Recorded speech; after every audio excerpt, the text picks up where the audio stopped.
Hello. Oh gosh, there's light coming in through there. Just fix that. Hello. Welcome to this week's quarantine quiz, number 6.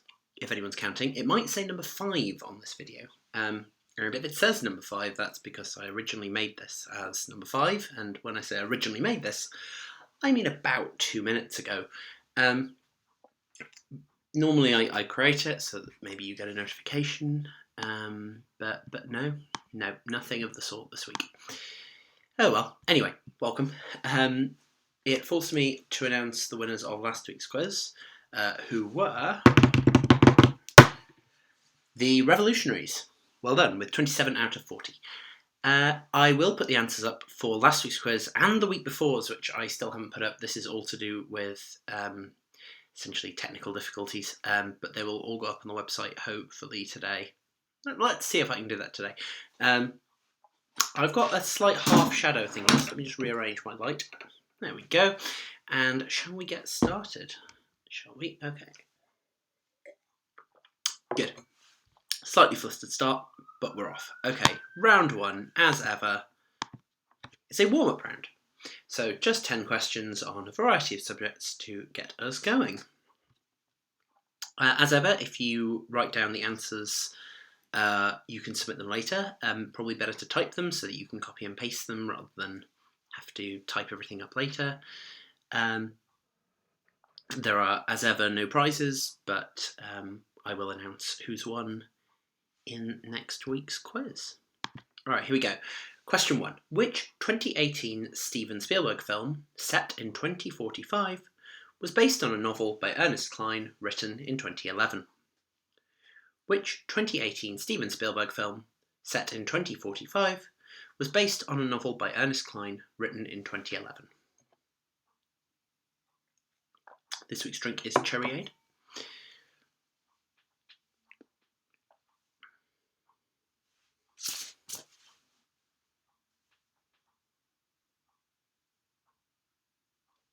In case anyone was wondering.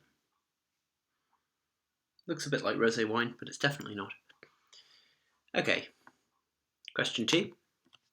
Which UK mobile network, known for the slogan, "The Future's Bright," started a merger with T-Mobile in 2010 to form EE? So when I say started a merger, I mean the merger began in 2010, I think it finally completed in 2015. So which UK mobile network, known for the slogan, "The Future's Bright," started a merger with T-Mobile in 2010 to form EE? The other thing I should have said is, as ever, if you're watching this live, there is over to the left there, I can never quite point right, over to the left, there is a chat box. Feel free to ask me any questions during the quiz or to send any comments my way. I always enjoy reading them. I try and respond to them during the video. It makes the whole thing a lot more fun for me than just staring, and a lot less weird than just staring at a camera and reading questions out. So, question 3. The virus causing which disease, found in tropical parts of Africa and the Americas, was the first human virus to be isolated in 1927? The virus causing which disease, found in tropical parts of Africa and the Americas, was the first human virus to be isolated in 1927? So that's tropical parts of Africa and tropical parts of the Americas, in case that's not clear and makes a difference to your answer. My hair really is starting to get my eyes now. It's over a month since these quizzes started, and I of course haven't had a haircut in that time. So, yeah. I have to start wearing a headband or something. Question 4. Which band released 3 albums in 2012 called Uno, Dos and Tres? I apologise for my Spanish pronunciation there. Which band released 3 albums in 2012 called Uno, Dos and Tres? I did once have a headband. I got it very cheaply from Primark to see what it was like. I'm not sure it works.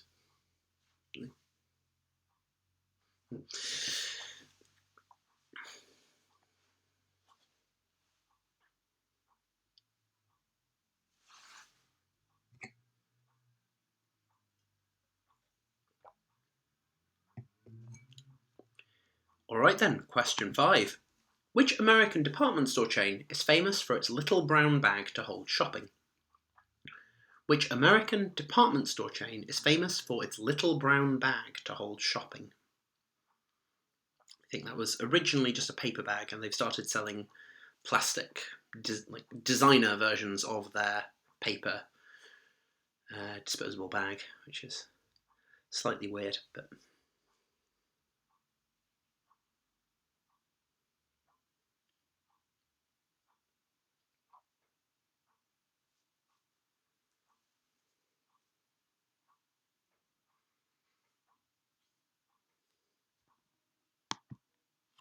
Question 6. What term for excessively flowery writing derives from a description of the Roman... a description by the Roman poet Horace in his Ars Technica. What term for excessively flowery writing derives from a description by the Roman poet Horace in his Ars Technica? Of isn't wrong as such, just ambiguous. It's phrasing that he used rather than phrasing used to describe him. It was, of course, originally in Latin, this description, as you might expect. Why did I think that was an interesting fact? Oh dear.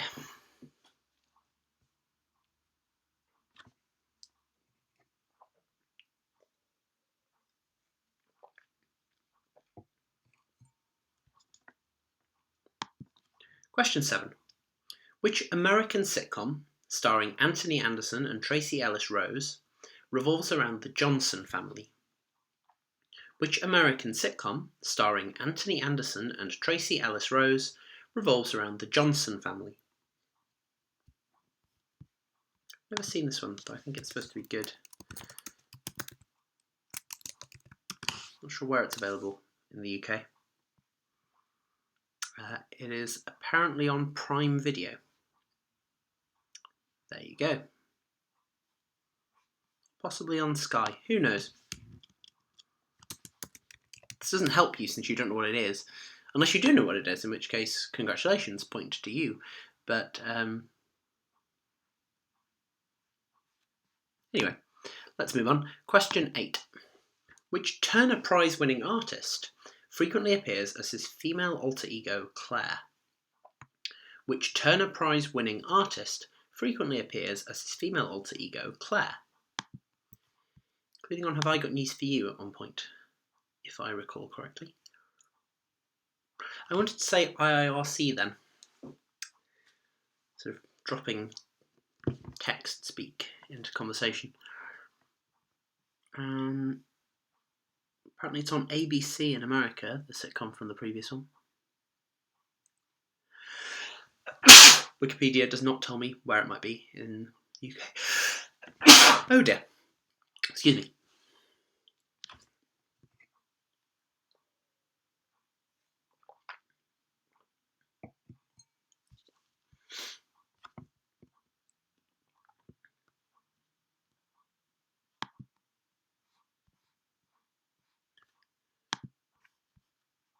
Question 9. Osborne House, once a retreat for Queen Victoria, is on the Isle of what? Osborne House, once a retreat for Queen Victoria, is on the Isle of what? I've been to the Isle of what, but never here. It was on the wrong side of the river for us to easily get to it.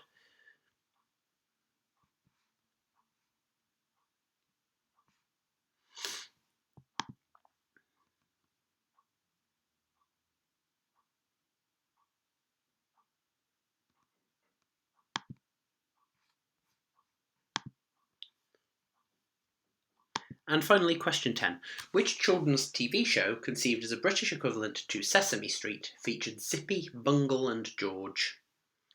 Which children's TV show, conceived as a British equivalent to Sesame Street, featured Zippy, Bungle and George? And that's question 10 of round 1 in this 6th quiz. How many questions does that make overall? That's 210. Not bad. Right, round 2. It is a Eurovision round. Of course it's a Eurovision round. Yeah, I don't know if anyone watching saw the Eurovision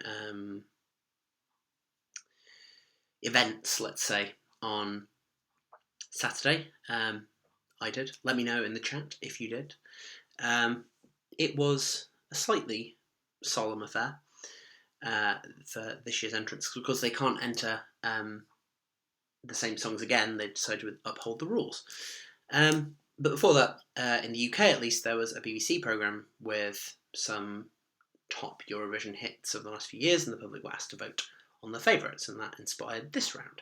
So what I want you to tell me, I'm going to give you 3 song titles from all songs entered by the same country into the Eurovision Song Contest, and I want you to tell me which country entered songs with those titles. Don't think there are any caveats with this round. None of the titles are the songs that didn't make it this year. They're all from 2019 or earlier. I don't think any of the countries has changed names, but that doesn't matter. We're sort of counting those as the same, if that does happen to be relevant. Okay, so question 1. Waterloo, Heroes, and Diggi-Loo, Diggi-Ley. Waterloo, Heroes, and Diggi-Loo, Diggi-Ley.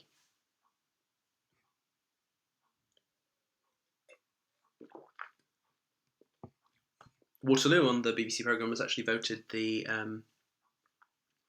British public's favourite Eurovision song of all time.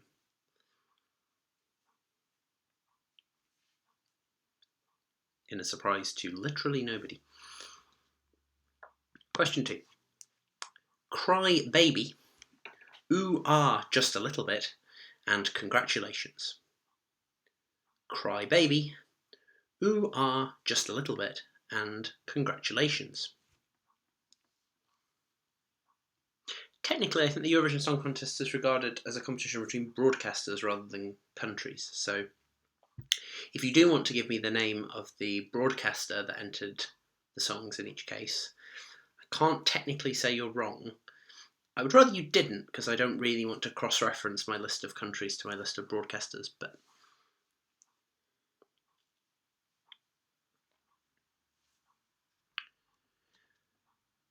question number 3. Merci, Chérie, Nobody But You, and Rise Like a Phoenix.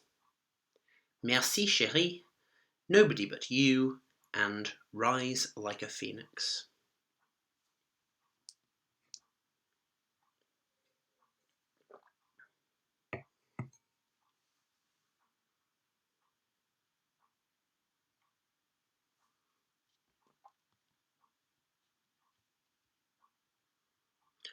I think these songs have a bias towards winners, because winning songs, that is, because that's the easiest way to get vaguely recognisable titles. But they're not all winning songs. Quite a lot of these did not win. Maybe came second, or maybe did badly. Question 4. J'aime la vie, Rhythm Inside, and Eurovision. I'm not sure how they got away with that song title, but anyway. J'aime la vie, Rhythm Inside, and Eurovision.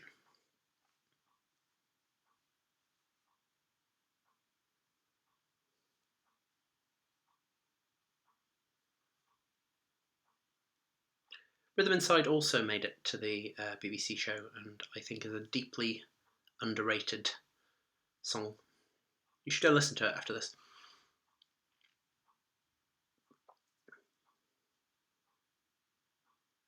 I mean, if you go and listen to it, you'll also find out the answer to this question. You should watch the quiz, submit your answers, and then go and listen to this. Question 5. Wild Dances, 1944, and Dancing Lasha Tumbai. Wild Dances, 1944, and Dancing Lasha Tumbai. Lasha Tumbai is, as far as anyone can tell, meaningless. It's claimed to be a phrase in Mongolian, I think, but it's not a phrase in Mongolian.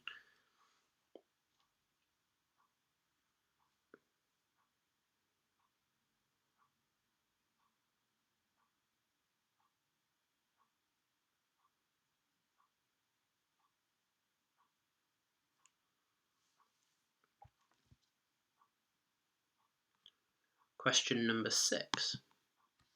All kinds of everything, what's another year, and lipstick. All kinds of everything, what's another year, and lipstick.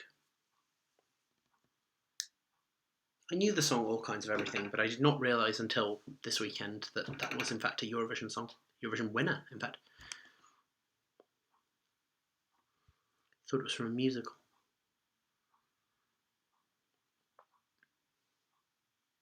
What's Another Year was performed on the Eurovision,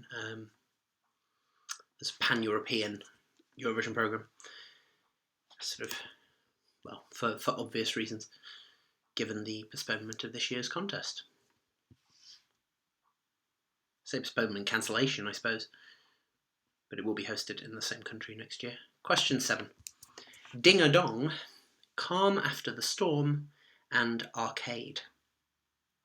Ding-a-dong, Calm After the Storm, and Arcade.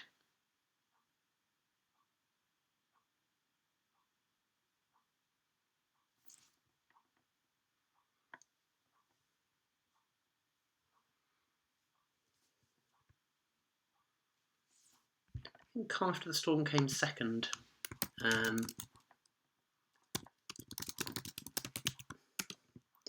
Been told by someone who knows me in the chat that I said no Eurovision round.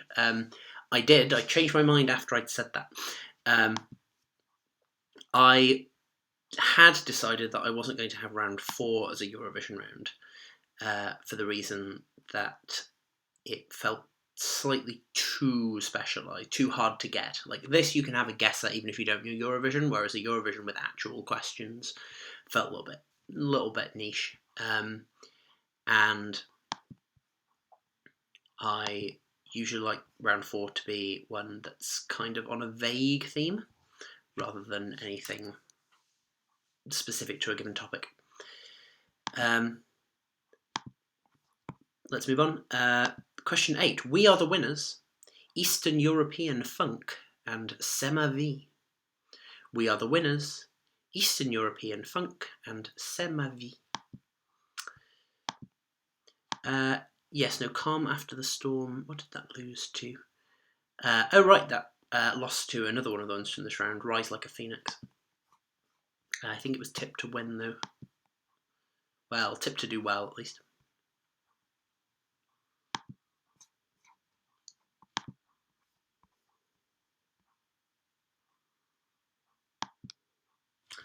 Question 9. I apologise for my pronunciation of this language, and I can't tell you which one, as it might be too much of a hint. Mysłowianie, We Are Slavic, Colour of Your Life, and Love Song. Mysłowianie, We Are Slavic, Colour of Your Life, and Love Song.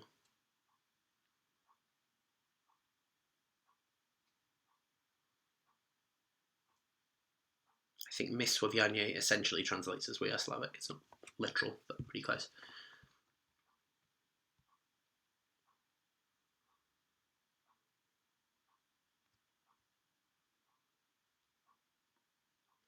And finally, question 10.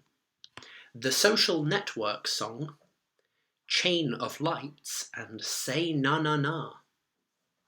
The Social Network song, Chain of Lights, and Say Na Na Na. Should also say not all of these songs necessarily made it to the grand final. Some of them may have only reached semi-final stages, as have existed in different forms throughout the years. But anyway, that was the Eurovision round. Round 2. Round 3, as ever, it's a little bit trickier, and this is of... I dislike the word Britcom, but British sitcom didn't fit in my template for round title slides. So Britcom it was. Britcom anagrams. So these are all anagrams of British sitcom titles. I want to know which sitcom it is. Any punctuation that might be in the title, question marks, full stops, apostrophes, anything like that is ignored. So with that having been said, let's move on to question 1. Damn yards. Damn yards.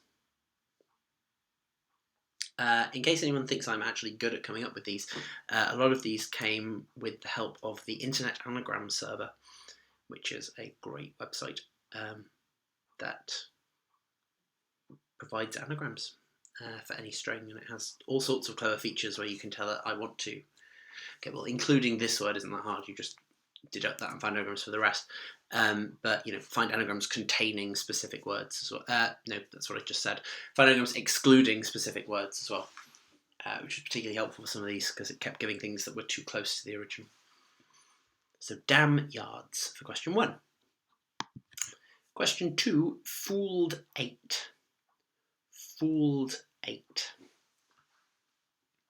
Of course, the classic sitcom anagram combination is Fawlty Towers, which I really wanted to just include with, so if you've not seen it, the opening slide of Fawlty Towers is a sign for the hotel with the letters rearranged as if some prankster has changed it, or letters falling off or whatever. Unfortunately, of all of the signs, only one of them is a true anagram, or is, some of them are just Fawlty Towers, but only one of the changed ones is a true anagram where every letter is used. And it's quite rude.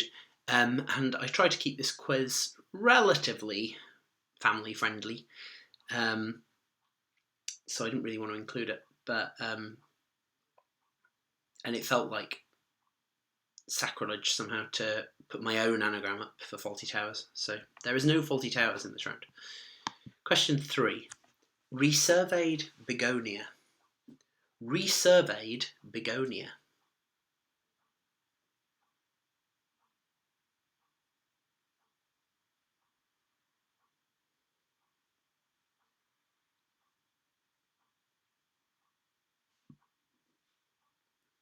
I suspect the length is the easiest clue in a lot of these.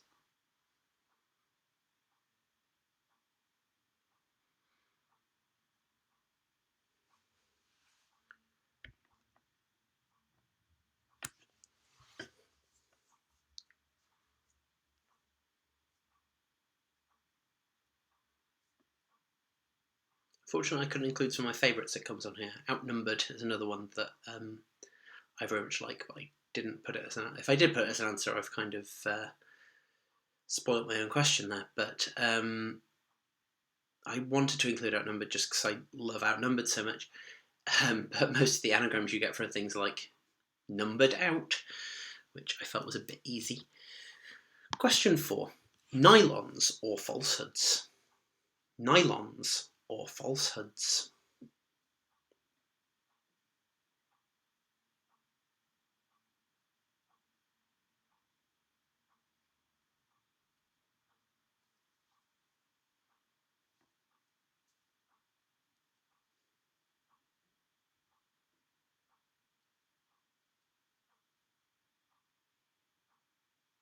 The other one where I couldn't find, again, a family-friendly anagram, but that I thought would have been apt was not going out.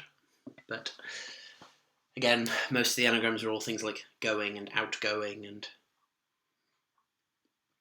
except for this one that was a true cryptic anagram, but not quite suitable for wide distribution. Question 5. Rosy ordeal. Rosy ordeal. I'm trying to remember what this one is now. I wrote these questions.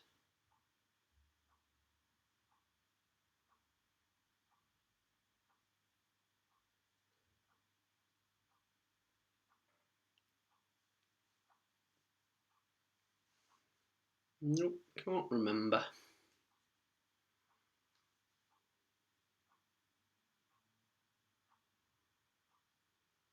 Oh yes, I remember which one this is. Yeah, bit of a more obscure sitcom. Fairly northern, I think. I don't think it was shown everywhere, but I think it's a northern sitcom, if you know what I mean.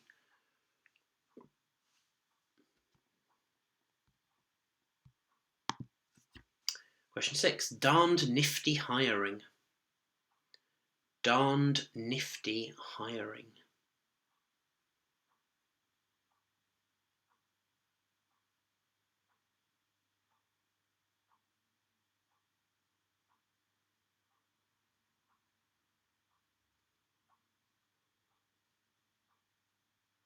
It's a relatively recent sitcom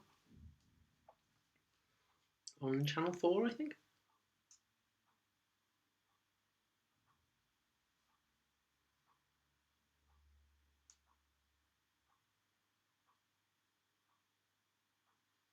Created by one of the people who was in Look Around You, which is, again, an excellent series. In fact, I think he co-created Look Around You.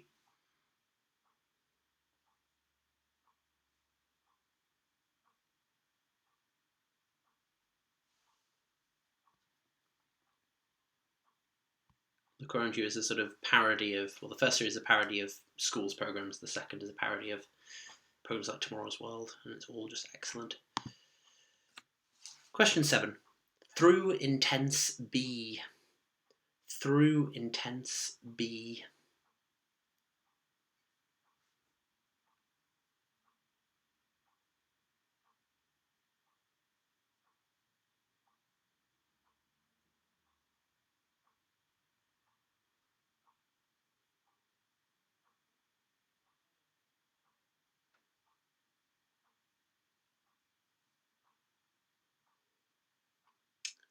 Yeah, I can't remember what this one is either.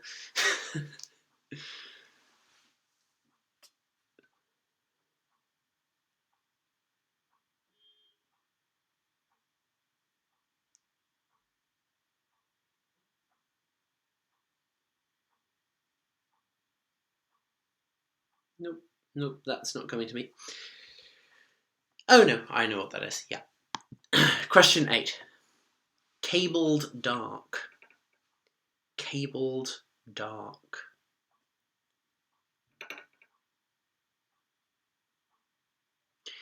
Ah, this is an interesting one. I meant to replace this one. Evidently I forgot.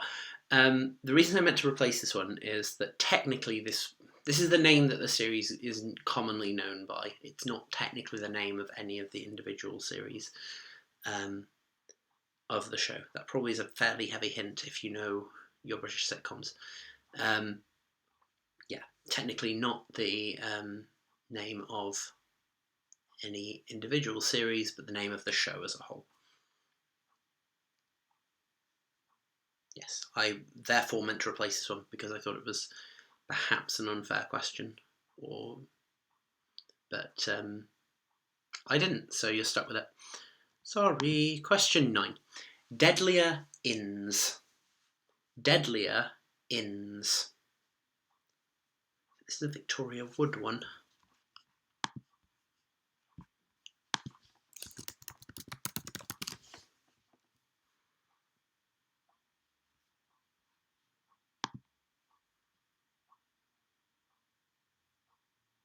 Yep. Created, written and co-produced by Victoria Wood. Also starring Victoria Wood. And theme music composed by Victoria Wood.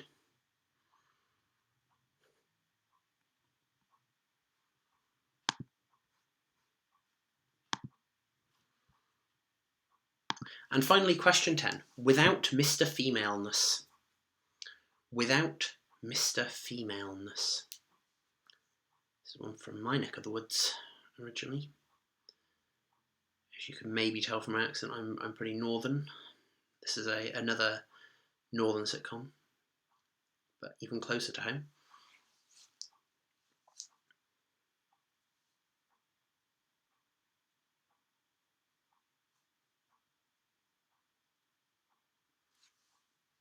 And that's round 3, which means we should get on to round 4 fairly soon. I'll just give you a few more seconds in case you want to write that one down.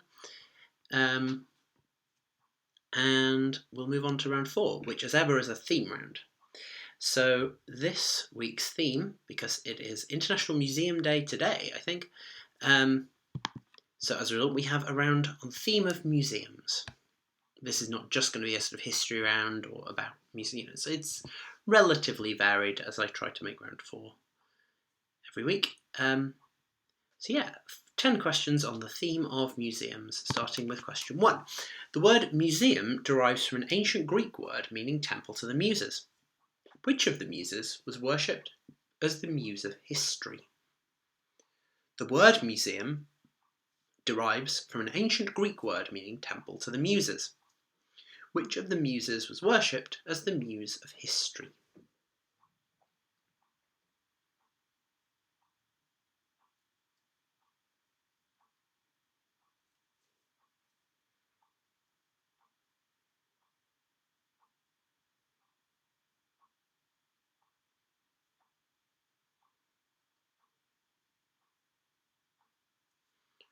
Question number 2.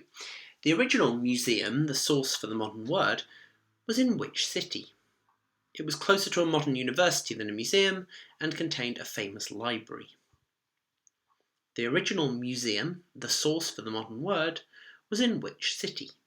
It was closer to a modern university than a museum and contained a famous library.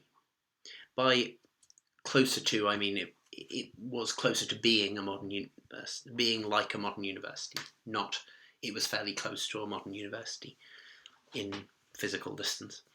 There's actually a library, a fairly large library, been built there recently by the government of the relevant country.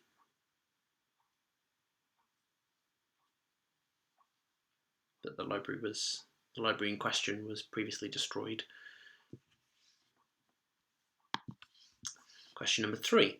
The UK's Museum of the Year award was won in 2019 by the St Fagans National Museum of History in which city? The UK's Museum of the Year award was won in 2019 by the St Fagans National Museum of History in which city? There is no apostrophe in Fagans, that is correct. St Fagans refers to a district or village of the city in question. Apparently I'm doing that with my hand now. Question number 4. Sorry, I'm probably going a bit fast, I'll slow down after this one. Museum Island in Berlin is home to which museum containing a reconstruction of the Ishtar Gate, once the 8th gate to the city of Bablyon? Museum Island in Berlin is home to which museum containing a reconstruction of the Ishtar Gate, once the 8th gate to the city of Babylon? I think it uses original stones from the Ishtar Gate in the reconstruction.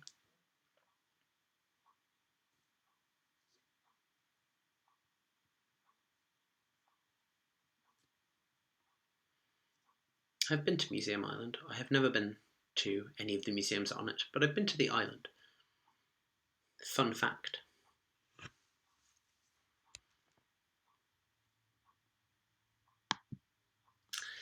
Question 5. The chain of events in the novel The Da Vinci Code begins with a murder in which museum? The chain of events in the novel The Da Vinci Code begins with a murder in which museum?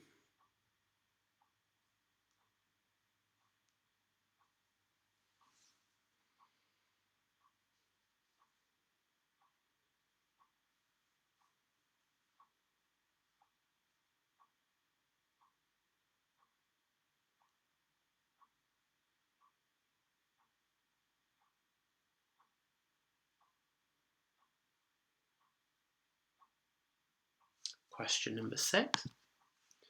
On which North American city's metro system would you find a station called Museum? On which North American city's metro system would you find a station called Museum?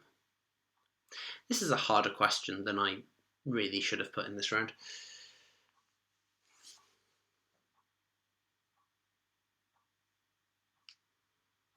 Unless you're from the city, in which case it's presumably easy.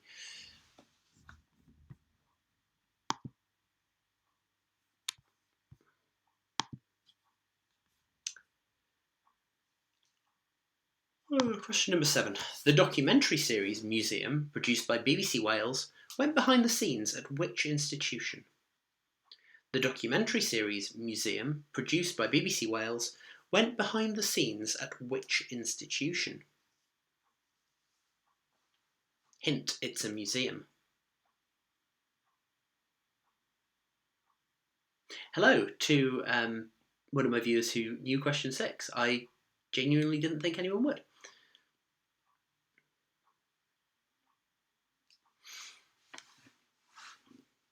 Thank you for validating my question choices. Question 8. The 2006 film Night at the Museum starred whom as a wax model of Teddy Roosevelt? The 2006 film Night at the Museum starred whom as a wax model of Teddy Roosevelt?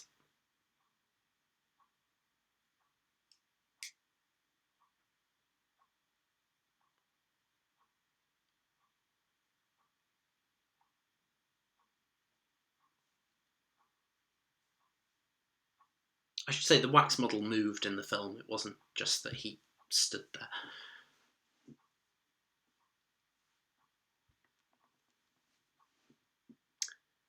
Two questions away from the end, nearly there. Moving on then to question number 9.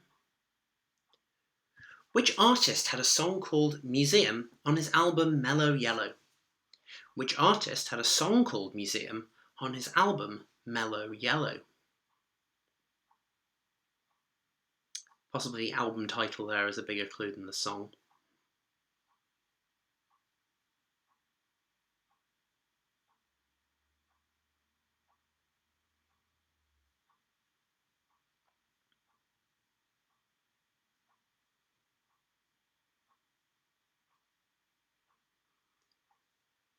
And finally then, to round off round 4, question number 10.